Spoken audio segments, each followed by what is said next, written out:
Welcome back. So here we are again. So this week I've had Simon back in the workshop, so finalising the rear seat. So we've got that seat frame, all the mounting's done, the parcel shelf, so we've got to get those FG belts mounted up in there and some speakers, so we'll talk about that. The exhaust tips are done. Needed to get those done because we've got to do the ceramic coating. So hopefully within the next couple of weeks we'll have a video on here of them being ceramic coated, which will be really interesting. And then to finish off, we're doing a workshop tour of me walking you through the workshop. I'm going to show you probably 2/3 of what we've got, and then the following week we'll follow up with the rest of it. So enjoy, and don't forget to subscribe.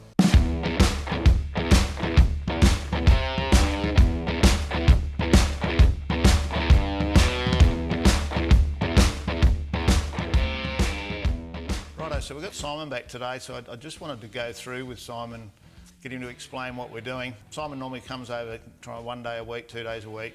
And last time we showed you the trim, we were in the process of making brackets, so they're all made and we'll show you that. But I'm just going to get in to explain what we're up to with the design of the structure of the seat, but also how it will look compared to the front one. So Simon's here, and pass over you, mate, and just fill us in what you're up to. Right, so I think last time we left off, we were making up these brackets here to go around the tubs. So that's all been done now, all the bars are welded in and everything. Brought the insert in to clear that tub, and now that I've got the original frame here all set up, we've got the timber on the face. That way I can make all my foam up and glue that onto the flat surface. Yeah, but all the brackets up here are done now, which once it's out we can show you that.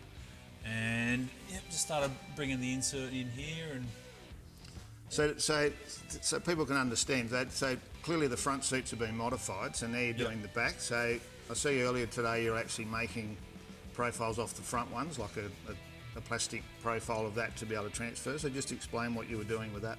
Yeah, so it's just about getting the back seat to match with the front seats. So getting the same, even the width of the insert the same, and the shape of where the headrest will start, and the thicknesses and everything. So I've got a shape here based off the fronts, so that when you look in, it all ties in and looks like it's meant to be there. It'll flow through. It'll flow through, yeah. So and then, like in the rear, we've spoken about, being an XC, the Cobra rear seats in the coupe had like a really nice looking headrest on the back, so we're probably going to do something similar to that. Yeah. And then you'll see the little U shape in the middle there. We're sort of playing with some ideas about maybe doing something similar they used to do on the old T-Birds and stuff, but we haven't really matured that idea, so we'll just try and work to that.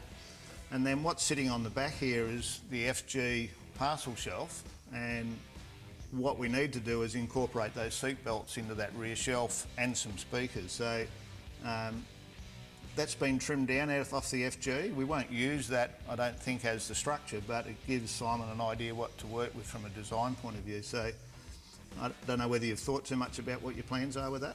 Yeah, it's good to get this in here just so you can look at it and see what we're working with. The shape for the seat belts, that'll all work. But yeah, we don't really need the raise here or anything, and we'll need that seat belt over there for the centre.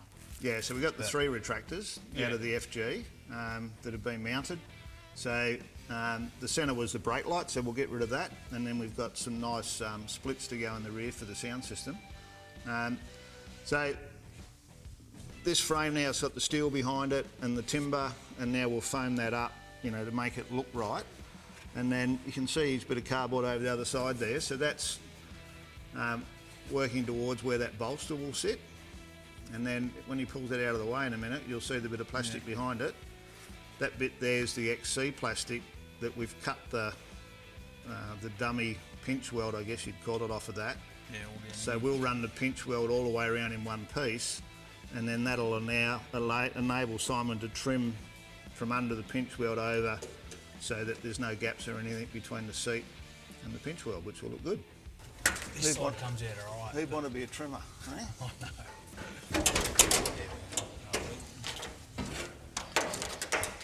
So just leave that sitting there for a minute. Okay, so,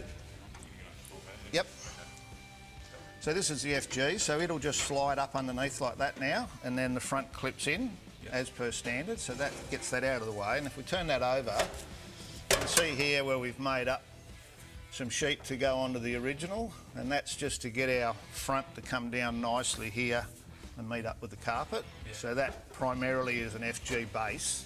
If you take that one with you for a minute. And then this one here now, we've made up some brackets to go onto the floor and weld those on. So now that whole backrest slides down and then bolts in the same as the XC one did. Yeah, and that turns. And then on the outside here, you'll see that that's a slide-in bracket. So once they're undone, it slides on this bracket, that bracket bolts in permanent position, will be nice and tight. Righto, so just explain to us what's happening here, mate. So clearly this is the old XC frame. So Yeah, what have you been doing? Yeah, so rather than use all the original springs, you get a lot better result if you just get rid of them all and have the flat base to work towards. So that's just been cut out to shape and mounted here with all these little brackets, so that way it can't move, it won't rattle, and then yeah. So and that's what, 5 ply? Yeah, it's 7mm marine ply. Yeah, cool. Yeah. Okay. So trim down with a jigsaw, bit of a sand up, and then once we get further down, obviously we can give that all a squirt of a bit of black, but nice firm base, hooked back in like original, that way it can come in and out. And for the non-trimmers like me, when I'm talking to you about it, all this sort of stuff enables you to actually clamp your leather on, doesn't it? Yeah, that's right. So instead of just bending up, the one here for the tub, you've got the second one, so the actual leather will come over and hog ring onto here, and same with that side. What do you call it, a hog ring? Hog ring, yeah. A hog ring. Yeah, a little hog ring. It's like that's that circle one that goes like that. Yeah, just like that little ones that C tear shape. holes in your fingers. We're almost at a stage now where Simon's got most of the area sorted. So it looks like we're jumping all over the place, but the idea is to have got the front seats design sorted, the rear seat design sorted, both the door trim front and rear from a design point of view sorted. So now he can actually go back to his workshop and start making all those bits up. So we've got the opportunity to get the exhaust up to the coaters, say, in a couple of weeks. So I need to do these tailpipes. So I've shown you before, I bought these stainless tips, and they had, just a small outlet this size, just a 2-inch or something, 2.5. So clearly they've got to go onto something this size. So we've marked those out now, cut the back out of that, mark that out, and now I'm just going to die grind that out. So we're going to slip that through probably 5mm and then TIG weld it on, and that way we'll be able to coat the tailpipe and then repolish the stainless, and we'll be all good. So that's all trimmed up now, nice fit in there. So the plan is to leave that hanging through probably 5mm, and that way you can weld around this back head with some stainless filler rod. Okay, so there's the final look. So I guess what was in my head was to have it look like a Falcon, look like a GT. Because we've tipped that XC bumper in, it's more like an XB style look about it. Really happy with the way that's come up. Just how much of it you see or you don't see. And that plays in a little bit where we've actually put this recess in the bumper here. Sort of plays in with the shapes of that. Really happy with the way that's come up.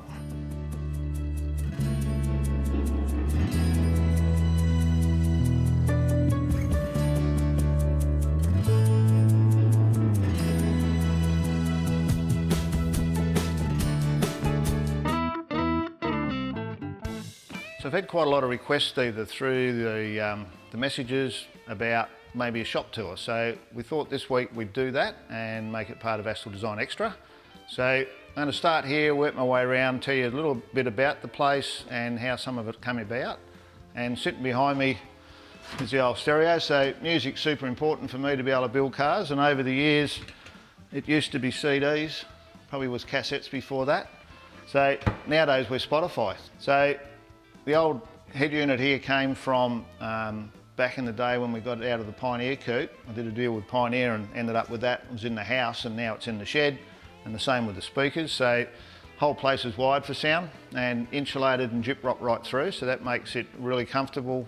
We've got a reverse cycle just in the wall that seems to manage to keep our temperature pretty good. So it's hot and cold, and I've changed all the lights now over to LED.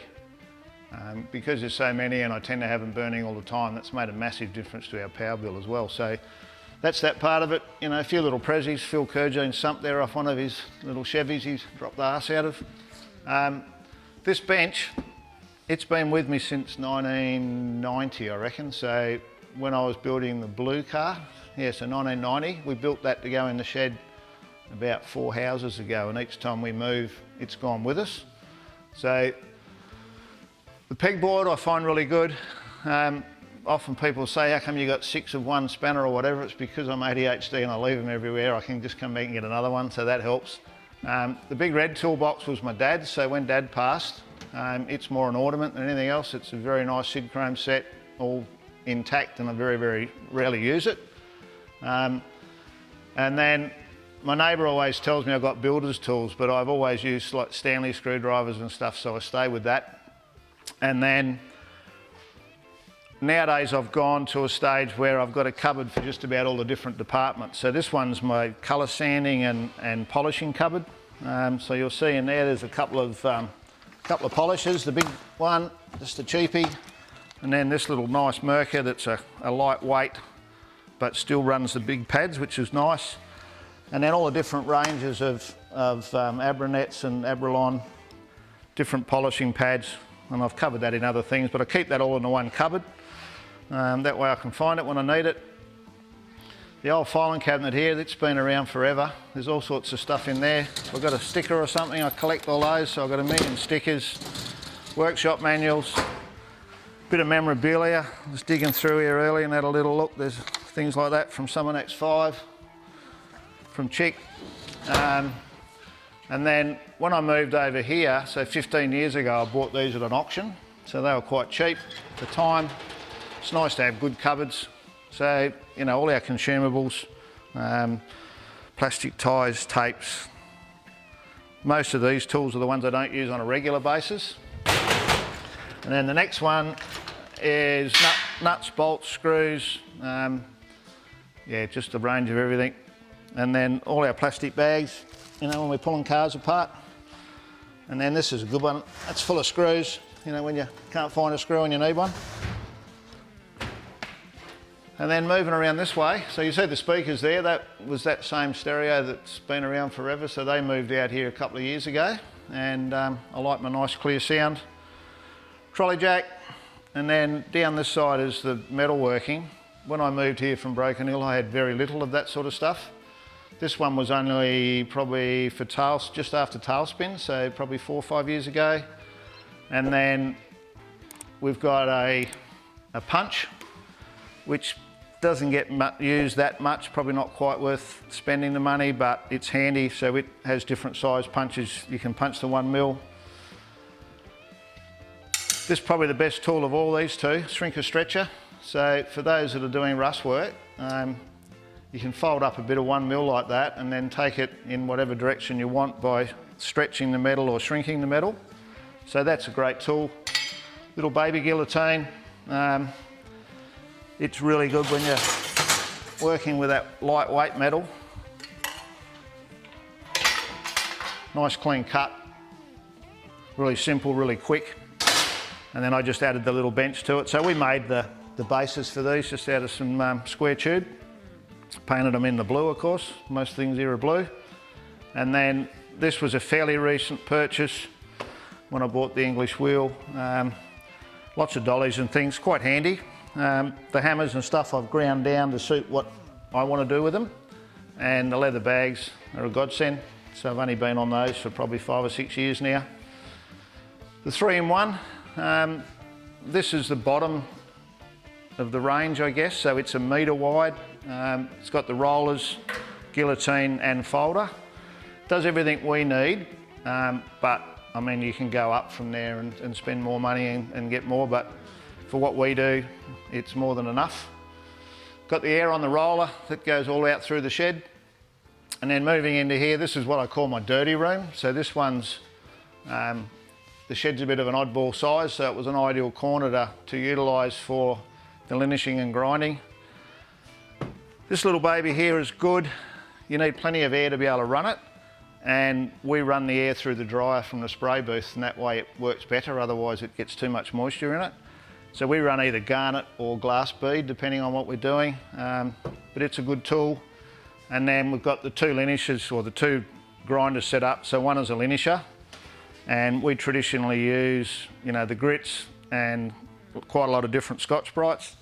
You can see there's 2 or 3 different grades of Scotch-Brite, and the one down the end I've had forever, and that one runs the bigger polishing, and then an exhaust fan down there that obviously sucks the air out. Lighting's important. We converted these to LED when we did the main shed as well. So you sort of need that light over the top here.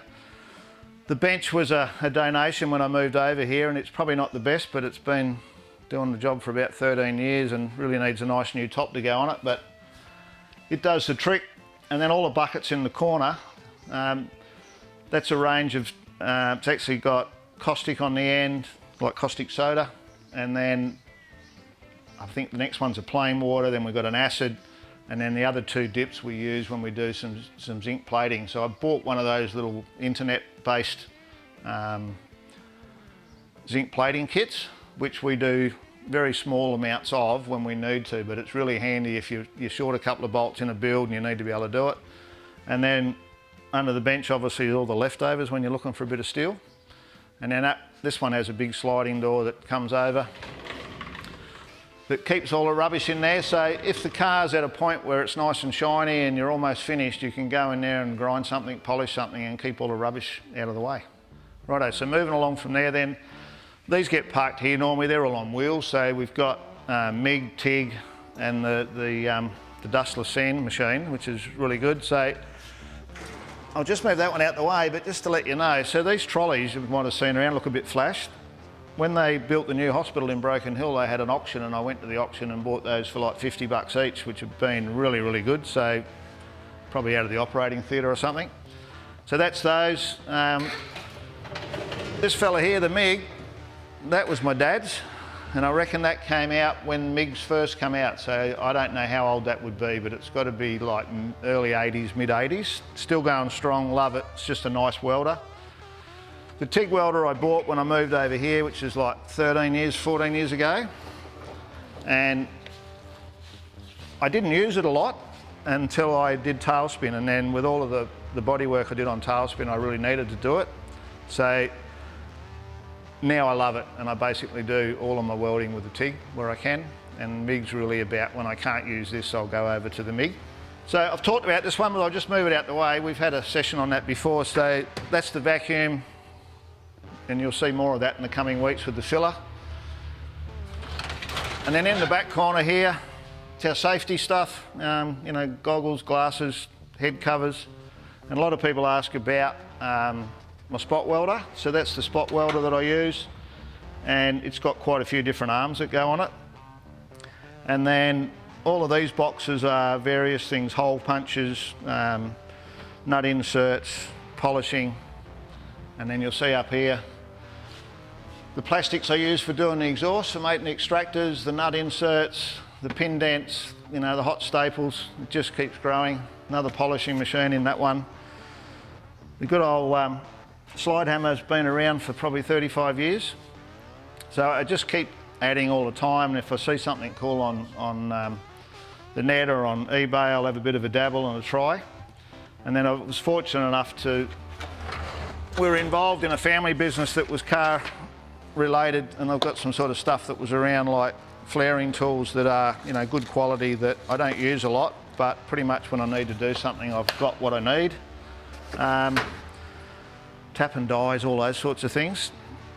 And then this trolley here we made, and it's been awesome. So it's a piece of solid plate, and if you do nothing else, if you're going to do a lot of body work, think about building yourself one of these. So solid plate on the top, good solid frame with some solid legs.